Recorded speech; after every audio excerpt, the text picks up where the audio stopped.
भाई, जैसा कि हम जानते हैं कि सास बहू का रिश्ता ऐसा है जिसे सुनते ही लोगों के जहन में ये बात आती है कि सास तो बहू को कभी खुश देख ही नहीं सकती।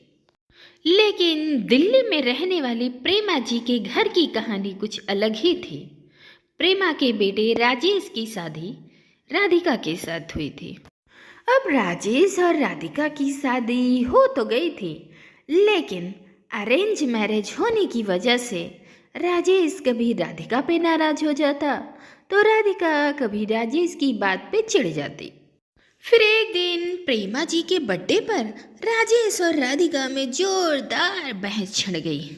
सुनिए जी, मैं बोल रही हूँ ना, मम्मी जी का बर्थडे बाहर जाकर मनाएंगे, किसी होटल या रेस्टोरेंट में।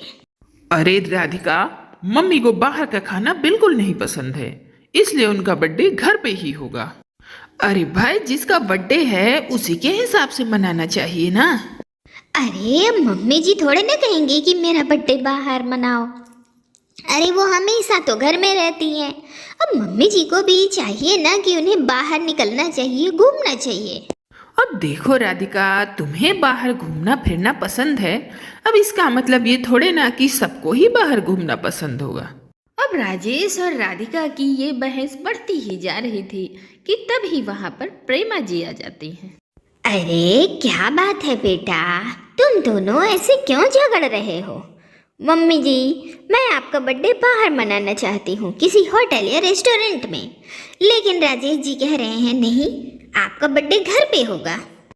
अरे तो इतनी सी बात पे इतना झगड़ने की क्या जरूरत है?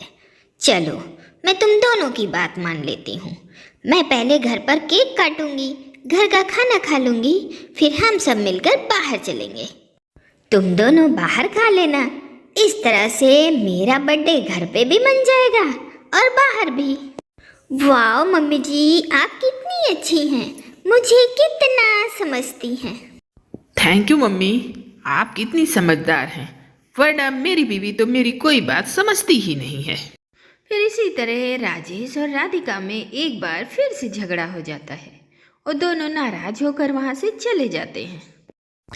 अब मैं क्या करूं? अपने बेटे और बहू के बीच की ये दीवार कैसे मिटाऊं? ये दोनों बात की बात में झगड़ते हैं, ये मुझे बिल्कुल अच्छा नहीं लगता। और एक ये दोनों हैं कि समझने की कोशिश भी नहीं करना चाहते। अब प्रेमा जी का बर्थडे तो जैसे तैसे निकल गया, लेकिन राजेश और राधिका के बीच का झगड़ा अब भी चल रहा था।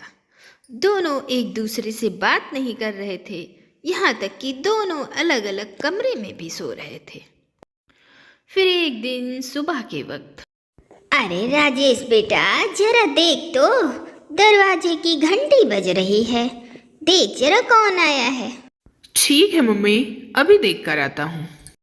अब राजेश ने जैसे ही दरवाजा खोला तो वह देखता है सामने एक आदमी बुके और गिफ्ट लेके खड़ा है। जी आइए, कहिए आप कौन? जी, ये गिफ्ट और बुके किसी ने आपके लिए भेजा है, लेकिन आज ना तो मेरा बर्थडे है और ना ही एनिवर्सरी है, लेकिन सर ये आप ही के नाम से आया है। अब राजेश वो गिफ्ट और बुके लेके अपने कमरे में चला जाता है और कमरे में जाकर गिफ्ट पर लगी हुई वो स्लिप पढ़ता है। सॉरी पतिदेव, मैं जानती हूँ आप बिल्कुल सही थे, मैं ही गलत हूँ। अब मम्मी जी को बाहर का खाना नहीं पसंद है तो हम उनका बर्थडे घर पर ही मना सकते हैं। फिर 5 मिनट बाद फिर से दरवाजे की घंटी बजती है और इस बार, अरे राधिका बहू, जरा दरवाजे पे देख तो, घंटी बज रही है, कौन आया है भला? जी मम्मी जी, अभी देखती हूँ। अब राधिका जैसे ही दरवाजा खोलती है तो वह देखती है सामने एक आदमी गिफ्ट लिए खड़ा था। मैडम, ये आपके लिए। लेकिन ये किसने भेजा है? अब मुझे ये नहीं पता मैडम, लेकिन इस पे नाम आप ही का लिखा है, ये आपका गिफ्ट है। अब राधिका वो गिफ्ट लेके अपने कमरे में चली जाती है और उस गिफ्ट पर लगी हुई स्लिप को पढ़ती है। आई एम सॉरी राधिका, मुझे इस बात का ख्याल रखना चाहिए था कि तुम मम्मी जी को बाहर रेस्टोरेंट में ले जाकर उन्हें खुश करना चाहती थी, अब आगे से मैं इस बात का विशेष ख्याल रखूंगा। अब राधिका मन ही मन में बहुत खुश होती है और उसे लगता है कि ये गिफ्ट राजेश ने भेजा है, और उधर राजेश को लगता है कि वो गिफ्ट राधिका ने भेजा है। यही सोचकर दोनों मन ही मन एक दूसरे को माफ कर देते हैं। फिर कुछ देर बाद राधिका राजेश के कमरे में जाती है। Thank you so much Rajesh ji. अरे तुम किस बात के लिए थैंक यू बोल रही हो राधिका? थैंक यू तो मुझे बोलना चाहिए। आई एम सॉरी राधिका, मुझसे गलती हो गई। लेकिन तुम मुझे थैंक यू क्यों कहोगे? अरे मैं इसलिए थैंक यू बोलूँगा कि तुमने मुझे फ्लावर और गिफ्ट दोनों भेजा। मुझे फ्लावर बहुत पसंद है। अरे ये क्या तुम कह रहे हो? उल्टा उल्टी बातें क्यों कर रहे हो? अरे केक और गिफ्ट तो तुमने मेरे लिए भेजा है, मैंने कोई गिफ्ट विफ्ट नहीं भेजा। अरे कमाल करती हो तुम भी। अभी सुबह सुबह तो आया था गिफ्ट और बुके भी थी, लेकिन मैंने नहीं भेजा कोई गिफ्ट तुम्हारे लिए। अरे वो तुम्हारे पास गलती से आ गया होगा। हाँ, मेरे पास जो आएगा वो गलती से ही आएगा ना, क्योंकि मैं ये भूल ही गई थी कि तुम्हारे जैसा पति कभी मुझे कुछ दे ही नहीं सकता। अब प्रेमा जी की ये मेहनत भी बेकार चली गई थी, क्योंकि वो जिन बेटे बहू को मिलाने के लिए और खुश करने के लिए ये गिफ्ट भेजे थे, अब उनका झगड़ा और बढ़ गया था। हे भगवान, मैंने सोचा था शायद इन दोनों को एक दूसरे के नाम से गिफ्ट भेजूंगी तो शायद ये दोनों एक दूसरे से बात करने लगे, लेकिन इन दोनों का झगड़ा तो और बढ़ता ही जा रहा है। फिर कुछ दिनों के बाद राजेश और राधिका का झगड़ा इतना बढ़ गया था कि राधिका अपने मायके जाने के लिए तैयार हो जाती है। अरे बहू, ये बैग वैग पैक करके तू कहाँ जा रही है?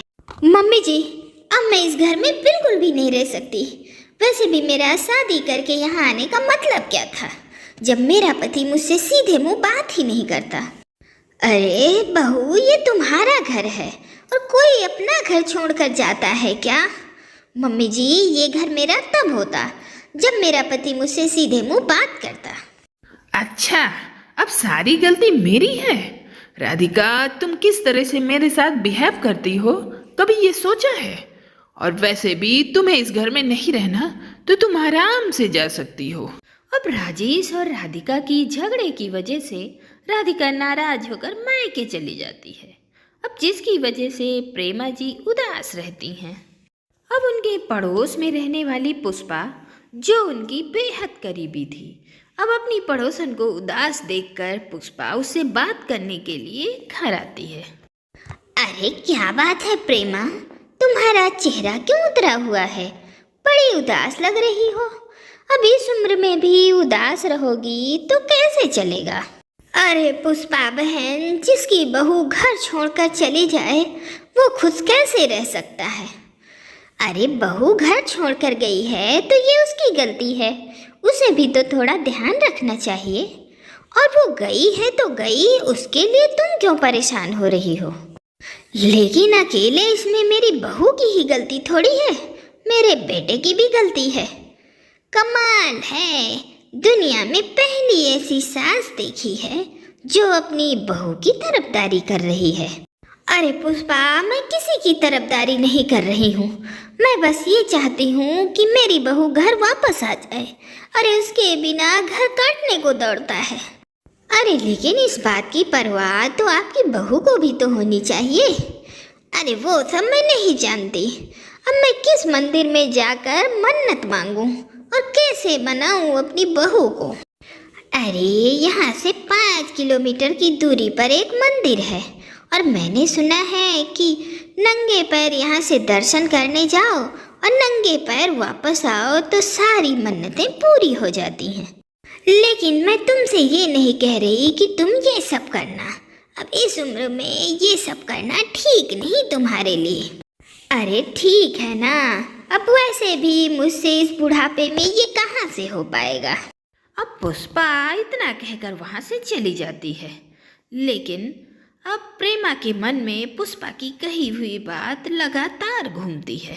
अब अगले दिन सुबह प्रेमा किसी को बताए बिना नंगे पैर मंदिर के लिए निकल जाती है और वह मंदिर तो पहुंच जाती है, लेकिन बूढ़ा शरीर और कमजोर होने के कारण वह वहां जाकर बेहोश हो जाती है। अरे ये बूढ़ी औरत कौन है और ये बेहोश कैसे हो गई? अरे पंडित जी, इसके पास एक मोबाइल है, हमें इससे फोन करके इसके घर वालों को बुलाना चाहिए। अरे हाँ, जल्दी से इसके घर को फोन करके इसके घर वालों को बुला लो।